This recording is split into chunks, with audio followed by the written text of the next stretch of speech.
तुम हमारा विरोध करते हो। चले जाओ यहाँ से, इसका अंजाम बहुत ही बुरा होगा।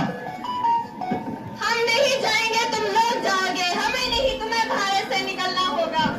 ओ इंडियंस, तुमको समझ नहीं आता। हम तुमको ऐसा सबक देगा कि तुम्हारी नस्लें याद रखेगा। Soldiers fire!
जलियांवाला बाग के इस हत्याकांड ने आजादी की आग में घी देने का काम किया। मासूम औरतों, बच्चों की दर्द भरी चीखें और सिसकियां उनके हक का बोझ बनकर उभरी।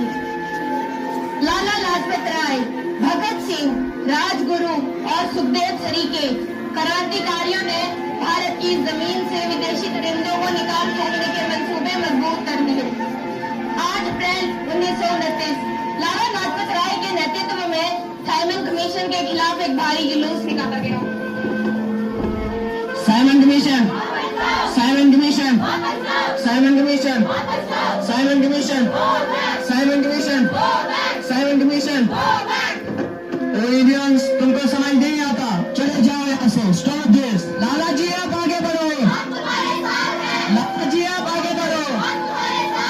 लाला जी, संघर्ष करो। लाला जी, संघर्ष करो। Stop this.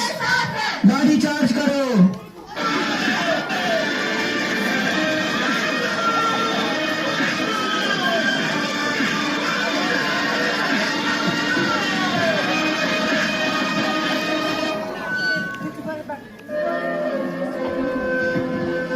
लाला जी को तो बहुत गहरी चोट लगी। हमारे शरीर में लगी एक लाठी अंग्रेजी सरकार के में इनका काम करेगी। ये आजादी को रुकनी नहीं चाहिए।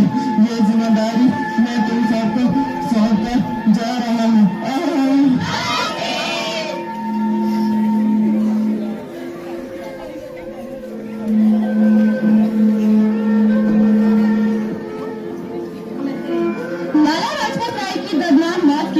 भगत सिंह, राजगुरु, देश के मतवालों के खून में ऐसा उबाल आया जिसका सामना करना अंग्रेजी सरकार के लिए मुश्किल हो गया।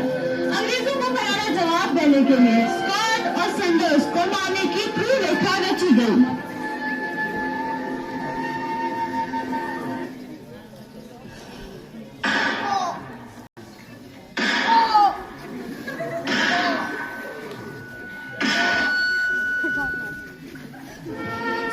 मारा गया। चारों तरफ तहलका मचा हुआ था।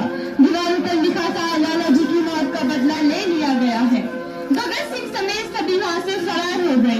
8 अप्रैल 1929 दिल्ली में ब्रिटिश सरकार की सेंट्रल लेजिस्लेटिव असेंबली की बैठक में 2 बम धमाकों की आवाज सुनाई दी।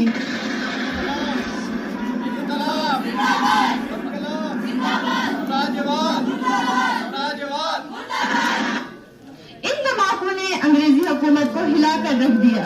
इस घटना को अंजाम देने वाले भगत सिंह, राजगुरु, सुखदेव ने अपने आप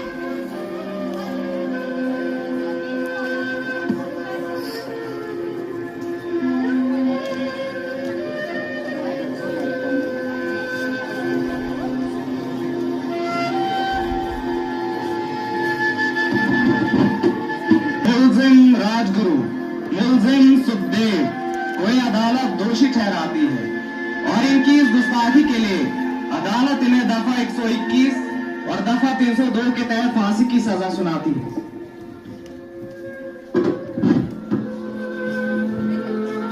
सरफरोशी की तमन्ना अब हमारे दिल में है, सरफरोशी की तमन्ना अब हमारे दिल में है, देखना है जोर कितना बाज़े कातिल में है।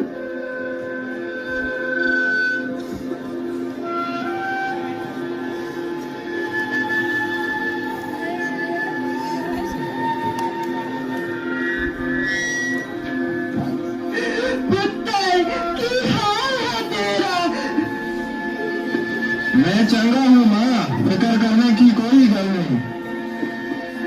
पुत्र, मेरा दिल तेरी तरह पत्थर से नहीं होगा। तेरी ये गल्ला सुन के मेरा कलेजा फटे जा रहा है। माँ, मेरा दिल कोई पत्थर दिल नहीं है, ये तो बल्कि एक वतन परस्त का दिल है। ये मेरे जज्बे में ताकत देता है। जे तो रोई कि मैंने बड़ा दुख हो गए, तो ये सोच कि तेरा पुत्र आज शादी करने के वास्ते जा रहा है। फर्क सिर्फ इतना है कि वो घोड़ी पे चढ़ने नहीं बल्कि फांसी पे चढ़ने जा रहा है। पुत्र बहुत, तू इतनी छोटी उम्र में हम सबको छोड़ के चला जाएगा। तूने जिंदगी में देखा ही क्या है बेटा, मेरे लाल। मैंने तो अपनी माँ देखी है, जो मुझे ये कहा करती थी कि बेटा, देश के लिए एक बार मरना 100 जन्म लेने के बराबर है। और माँ, अब तू दुखी मत हो, इस जन्म में मैं अपनी जन्मभूमि का कर्ज चुकाने जा रहा हूँ और अगले जन्म में मैं तेरा कर्ज चुकाने वापस आऊंगा। तू वादा कर रहा है कि तू जा रहा है, अगले जन्म में वापस आएगा, मगर मैं तुझे पहचानूंगी कैसे? हाँ, तुम मुझे बहुत अच्छे से पहचानेगी। मेरे गले में फांसी का निशान होगा। अब तू दुखी मत हो, तेरे आंसू मुझे कमजोर कर देंगे और अगले जन्म का इंतजार कर। मेरे आंसू तुझे कमजोर नहीं बल्कि ताकत देंगे। माँ, एक बार अपना आशीर्वाद तो दे। जुग जुग जी मेरे लाल।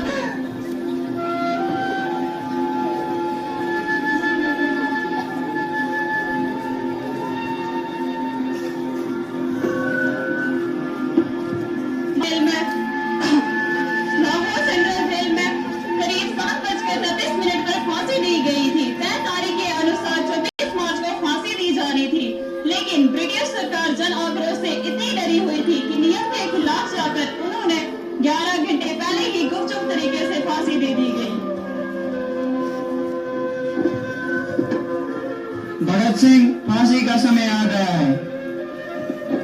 अरे जेलर साहब, थोड़ा रुक तो जाओ, हम क्रांतिकारियों को एक दूसरे के साथ मिल ही लेने दो।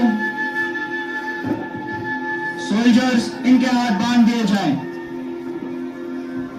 अरे जेलर साहब, कम से कम आज तो हमारे हाथों को छोड़ दिया जाए। भगवाने है ना, आज के दिन किसी को नाराज नहीं करते। ठीक है जेलर साहब, हमारे हाथ बांध दिए जाए। सोल्जर्स, इनके हाथ बांध दिए जाएं।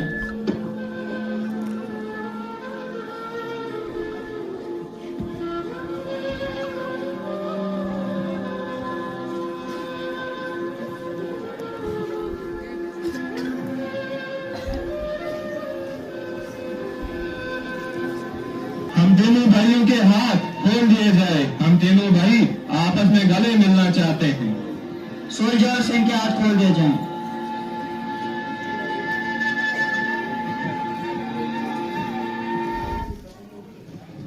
मेरा रंग दे बसंती चोला, मेरा रंग दे बसंती चोला, मेरा रंग दे बसंती चोला, मेरा रंग दे बसंती चोला। हो आज रंग दे, हमारे रंग दे, मेरा रंग दे बसंती चोला, मेरा रंग दे बसंती चोला, मेरा रंग दे बसंती चोला, मेरा रंग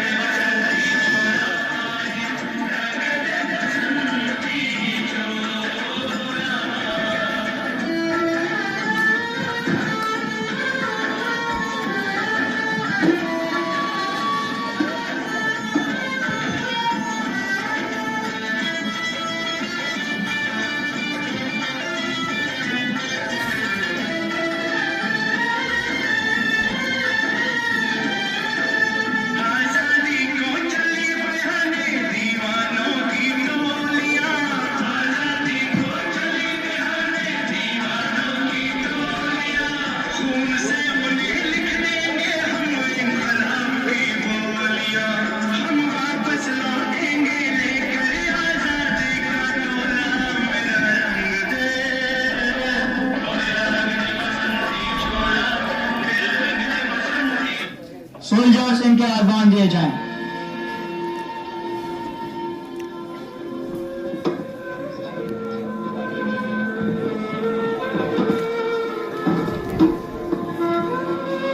कभी वो दिन भी तो आएगा, कभी वो दिन भी तो आएगा कि हम आजाद होंगे, कि हम आजाद होंगे। ये जमीन हमारी होगी और ये आसमान भी हमारा होगा।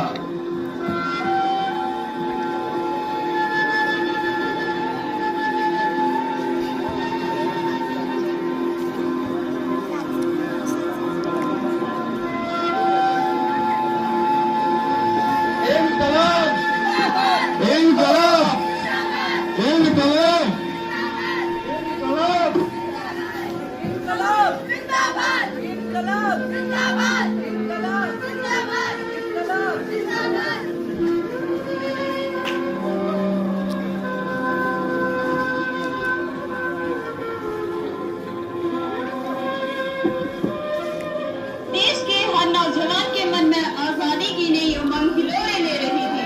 अंग्रेजों भारत छोड़ो का नारा जोर पकड़ रहा था। सबने मिलकर एक आजाद भारत का सपना देखना आरंभ कर दिया था। हर कोई अपने अपने ढंग से इस महान यज्ञ में अपनी कुर्बानी दे रहा था। सुभाष चंद्र बोस, रानी लक्ष्मीबाई,